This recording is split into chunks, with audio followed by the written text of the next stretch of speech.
শ্রাদ্ধে খাওয়া নিষিদ্ধ আছে, আমিও বললাম আছে, শ্রাদ্ধ খাওয়া যাবে না। কিন্তু এর আগে পরে যে শাস্ত্রগুলো লেখছে সেগুলো কি দেখেছেন? অর্থাৎ যেখানে প্রেতের শ্রাদ্ধ হয় সেখানে বৈষ্ণব কোনোদিন অন্ন গ্রহণ করতে পারে না। প্রেতের শ্রাদ্ধ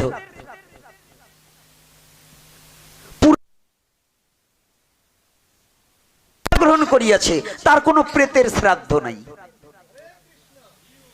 যে কৃষ্ণ মন্ত্রে দীক্ষা গ্রহণ করেছে তার কোনো প্রেতের শ্রাদ্ধ নেই। তো প্রেতের শ্রাদ্ধ কি দিয়ে করেন? যে শ্রাদ্ধে মৎস্য দান করা হয় এবং অন্যান্য পান বিড়ি সিগারেট দেওয়া হয়, ওটা প্রেতের শ্রাদ্ধ হয়, ওখানে বৈষ্ণব খেতে পারবে না। শ্রাদ্ধ মানে খারাপ কিছু নয়, শ্রদ্ধার সহিত যে কাজ করা হয় তাহাকে শ্রাদ্ধ বলা হয়।